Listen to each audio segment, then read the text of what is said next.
Como é que a gente pode conciliar e não colocar como contrapostas essas duas aspirações legítimas? De um lado, a ideia de que nós como espécie, como sociedades, agora quando a gente fala em sociedades, a gente já não fala mais de nações, as nações estão sendo completamente permeadas, né? Quem manda mais no mundo, cada vez mais, são as corporações transnacionais. Então, quando a gente fala de sociedade, a gente está falando do planeta. Como é que a gente pode conciliar a legítima e necessária aspiração de construir um horizonte comum, onde nós nos identifiquemos como humanos? É possível? Que nós nos identifiquemos como defensores do meio ambiente, porque o meio ambiente afeta a todos. Como é que a gente pode ter maneiras de pensar e de nos identificarmos que nos coloquem juntos com as nossas diversidades em prol de um horizonte comum? E, ao mesmo tempo, fazer com que essa unidade apareça, para usar uma frase que é do Habermas, na pluralidade das nossas diferenças, que, digamos, se colocarão como associadas a esse objetivo comum. Não silenciadas, como antigamente, mas a frase de Habermas é a unidade da razão aparecendo na pluralidade das suas vozes. Será que a gente pode conciliar o universalismo da primeira aspiração? Todos fazemos parte de uma mesma comunidade humana, com respeito à particularidade, à singularidade desses grupos, ou serão questões e horizontes inconciliáveis? Olá, eu sou Fernanda Martins, sou antropóloga, diretora do Internet Lab, e hoje eu convidei o Paulo Renat, que é jurista e ativista por direitos digitais, para uma conversa sobre as tecnologias e os impactos sociais. A gente está indo junto agora para a Biblioteca Álvaro Guerra e acho que esse papo vai ser uma delícia.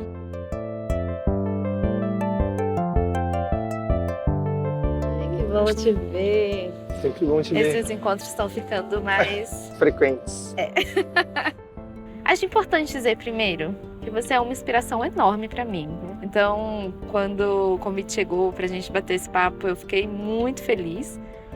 É importante dizer isso porque, inclusive, nós, pessoas negras, somos poucas fazendo esse debate. E é curioso, né? Porque você sabe que eu não vim diretamente do campo de direitos digitais. Eu estava pensando sobre relações étnico-raciais, sobre gênero, sexualidade, de uma maneira mais aberta, digamos. E eu fui sendo empurrada para esse campo, porque não há como, hoje, fazermos essas discussões de direitos humanos sem considerar os direitos digitais. Assim, a minha abordagem da internet nem veio pelo direito. Estava estudando direito e eu me incomodei com questão de direito autoral e aí que eu fiz o casamento. E para a questão racial também, para mim, foi mais recente. Então eu vivi a época de muito romantismo, muita esperança em relação ao que a internet poderia fazer nos anos 2010, 2009 ali. Eu já tinha algum olhar crítico, eu sabia que não era, né, essa utopia toda, que tem as limitações, mas eu ainda carrego isso um pouco em mim, assim, sempre que irrompe algum escândalo, alguma situação mais grave de violação de direitos, eu sempre penso assim, não, peraí, isso é grave, isso é pontual, mas isso também tem fora da internet, não vamos demonizar a internet por conta disso. Meu orientador fala muito da questão ele era do direito, está cada vez mais se bandeando para a história, mas ele fala muito da dificuldade de fazer a história do presente, né, de ter, enfim, a ciência traz isso de um distanciamento, e aí também já começa uma mudança, né, de algum tempo para cá, inclusive pela matriz latino-americana e até alguns aportes africanos, de pensar que você se relacionar, você se emocionar, você se perceber e se apaixonar pelas questões é uma força, não é uma fraqueza para a ciência. E que, na verdade, essa coisa europeia de neutralidade e de universalidade foi um jeito de impor as particularidades deles como se fossem maiores e melhores do que as nossas e as de tantas outras pessoas. Eu acho que na antropologia, especificamente, É curioso porque a gente nasce nesse movimento de entender a diferença. Mas essa diferença vai sendo significada a partir da hierarquização de grupos. Isso não deixa de acontecer entre os próprios antropólogos, né?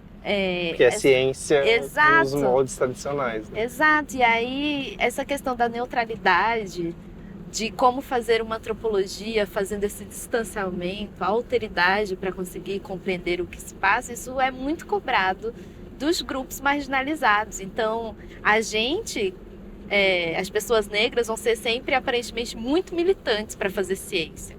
Só que quando a gente vai para o movimento, aí a gente é muito acadêmico para fazer movimento social. E aí a gente vai se sentindo nesse corpo meio que é uma ponte, que não tem meio lugar. Uhum. E eu acho que no debate sobre a internet não é diferente.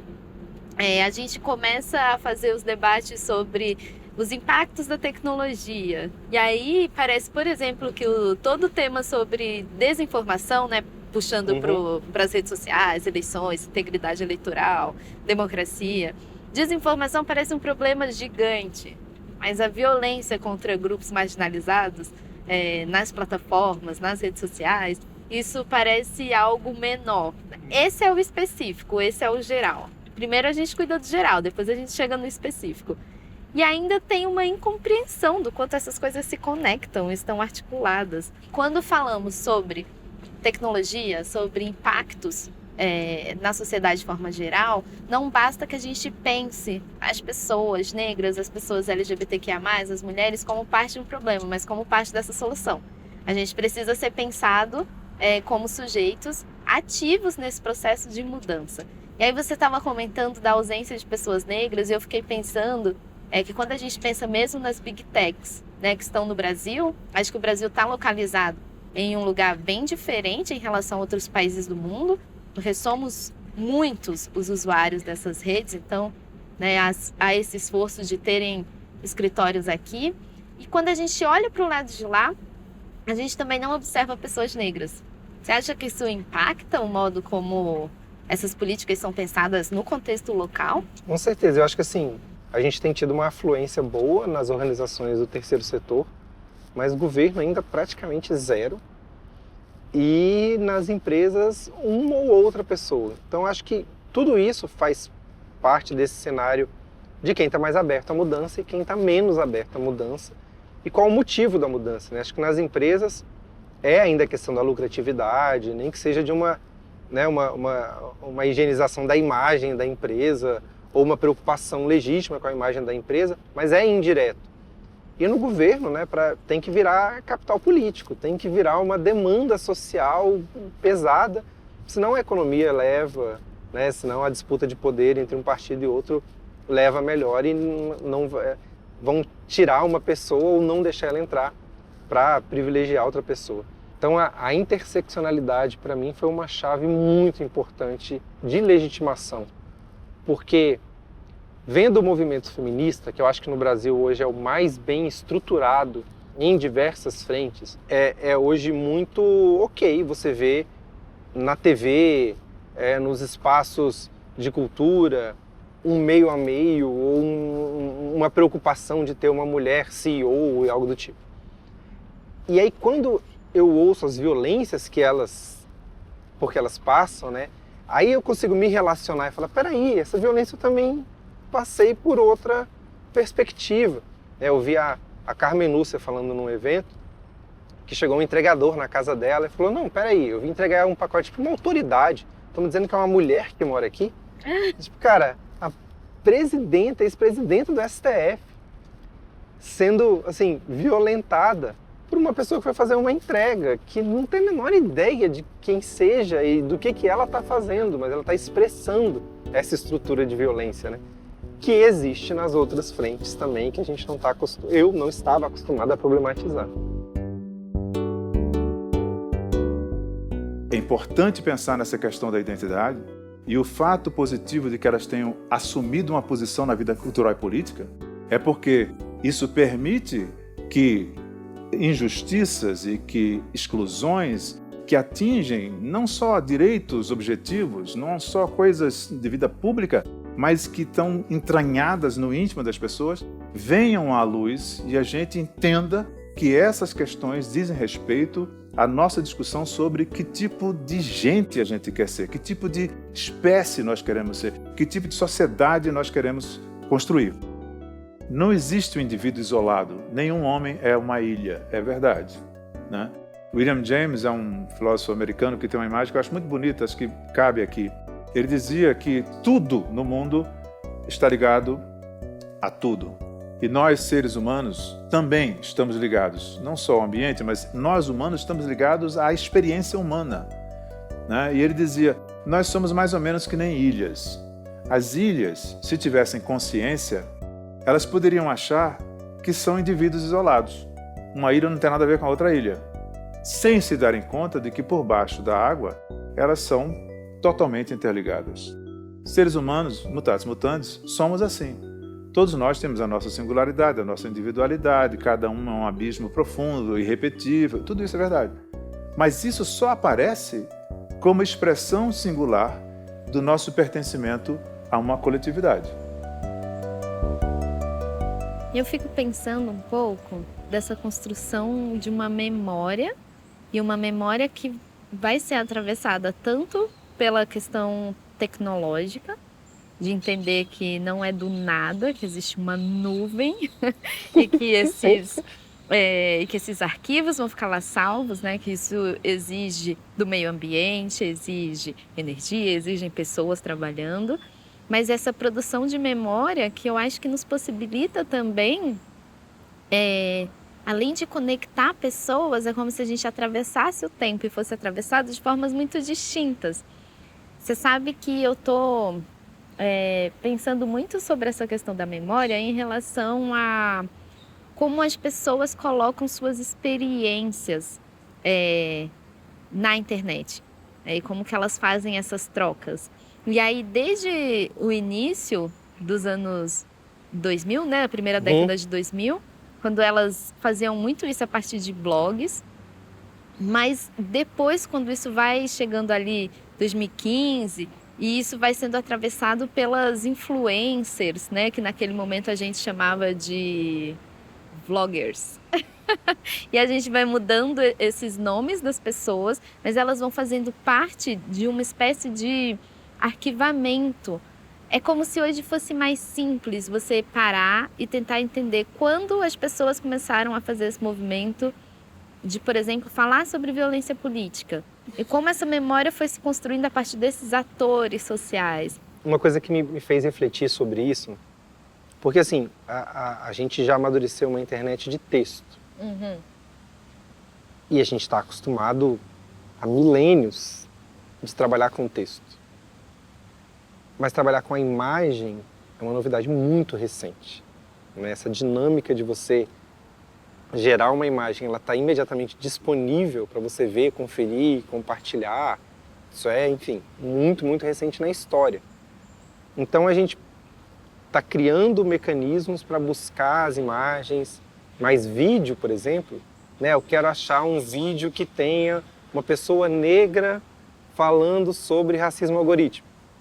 Se isso tiver em texto, você acha fácil. Sim. Mas o processamento do vídeo, a gente ainda não tem, né, esse mecanismo à mão para todo mundo. E a gente tem esse registro, né, que não dá para buscar, é meio deep web, né? E aí eu paro para pensar que, cara, a vida é assim. Tipo, fora dos livros, fora dos jornais, fora das revistas, as coisas estão acontecendo o tempo todo e não estão sendo escritas. Elas estão acontecendo. O que alguém parou para escrever há 2000 anos, ou para pintar numa caverna, né? E um jornal e uma revista, sempre foi um recorte. E aí eu gosto muito de comparar assim, tá, beleza, a gente está tendo uma memória agora que é condicionada pelos vídeos que fizeram sucesso, ou que estão registrados, que não foram apagados, sei lá, a pessoa teve um burnout e apagou todo o canal, e com isso se perde muita coisa, enfim. Mas já não era assim também antes? Tipo, a Biblioteca de Alexandria se perdeu.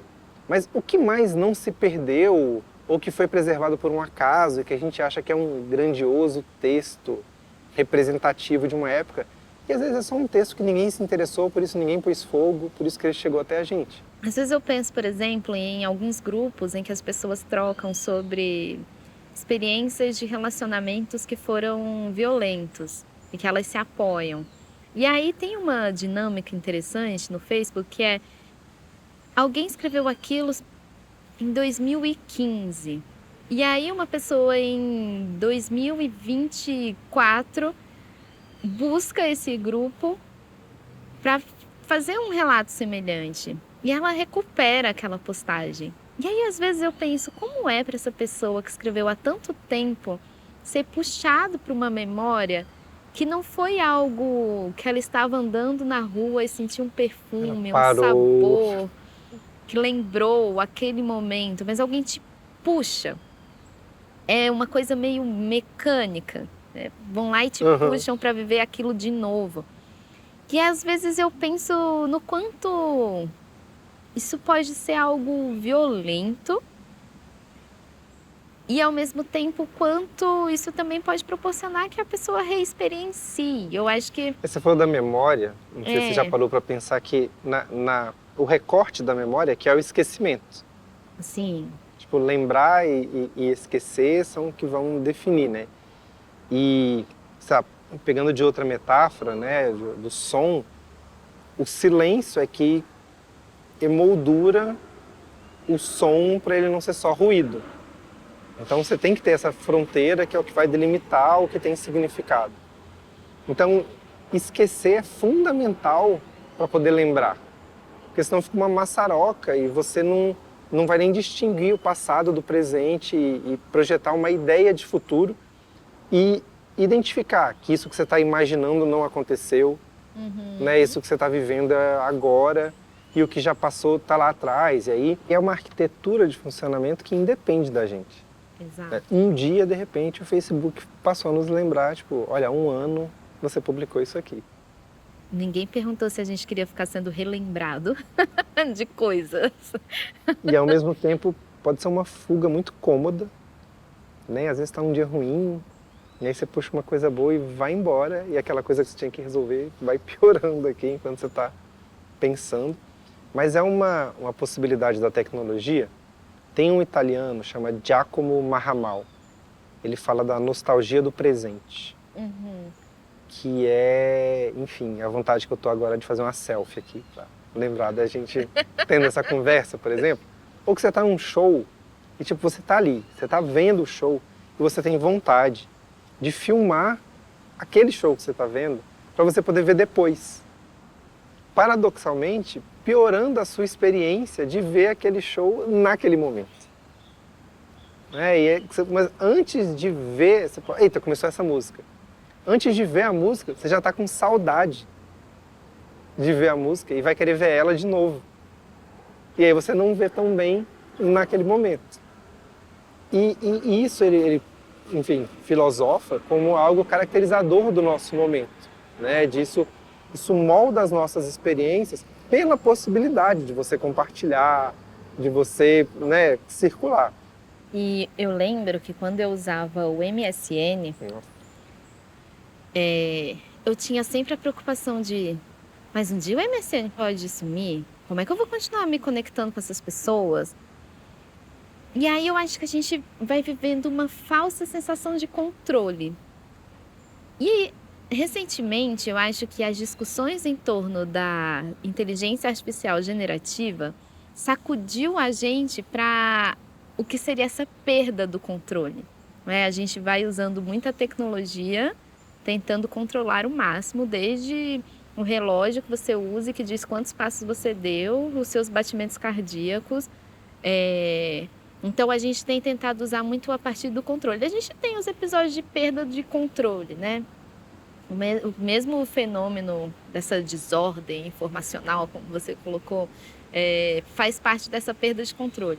Mas quando a gente pensa em uma inteligência artificial que consegue fazer o que você está pedindo, gerando, sejam imagens, seja textos, isso mexe com aquela nossa sensação de que a inteligência artificial vai nos fazer viver um filme de ficção em que as máquinas controlam o mundo. E aí, o que será que mexe na nossa humanidade para que as pessoas lidem com esse tipo de tecnologia de uma forma tão assustadora? Você não acha também que tem uma coisa de tentar pensar num apocalipse, tentar pensar numa grande mudança, em vez de se preocupar com os pequenos problemas, as pequenas mudanças? A inteligência artificial já está provocando um monte de coisa ruim nas aplicações cotidianas e as pessoas não estão preocupadas com os danos reais que estão acontecendo. A preocupação da opinião pública, a preocupação do senso comum, vem com a possibilidade de um dia no futuro tudo dar muito errado e a gente ser dominado. Né? Eu não sei você, mas eu sempre tive uma preguiça Eu também. dessa narrativa de tipo, o mundo vai acabar. Gente, tem coisa errada acontecendo agora. Você tá preocupado? Tipo, se você não tá preocupado, tipo, vamos falar de outra coisa, porque essas grandes coisas não estão no nosso controle. Foi uma delícia essa conversa. Muito bom ter em São Paulo. Muito bom poder falar mais calmamente sobre todos esses pontos que a gente acaba deixando passar em momentos de muito trabalho. Então, super obrigada. Toda identidade é uma construção imaginária, porque ela não é real como um mineral é real, como Plutão é real. O que é ser um humano mesmo é algo de natureza polêmica. E a inteligência artificial, pelo menos quando se vislumbra o seu desenvolvimento daqui a algum tempo, mostra isso. Por exemplo, quando o Philip K. Dick, que escreveu o conto no qual está baseado o filme Blade Runner, o que é interessante no filme é que a gente vê androides, que são máquinas programadas, que por alguma razão sofrem uma mutação e começam a agir de maneira que não estão programados para agir. E começam a se colocar questões que são, até hoje, típicas de humanos. Quem eu sou? Quanto tempo eu tenho de vida? Por que eu tenho essa existência e não outra? Quem foi o meu criador? O que é que vai acontecer comigo? Qual é o valor da vida? Essas questões são humanas. Nenhum outro animal, nenhum outro ser que a gente até hoje tenha conhecido no cosmos lida com isso. Aqueles androides lidam. Bom, se eles lidam, qual é a diferença que nos separa de seres artificiais, mas que funcionam, sentem, porque os androides do filme se apaixonam, que nem nós? Isso faz com que a gente consiga perceber de forma muito aguda que aquilo que é essencialmente humano não está esgotado, pelo menos, na nossa natureza biológica. Diz respeito àquilo que nós construímos por meio da linguagem, por meio da cultura. E se não está na nossa natureza biológica, outros suportes, talvez não biológicos, podem eventualmente fazer surgir seres, coisas que sintam, funcionam, pensem, tenham dilemas parecidos com os nossos.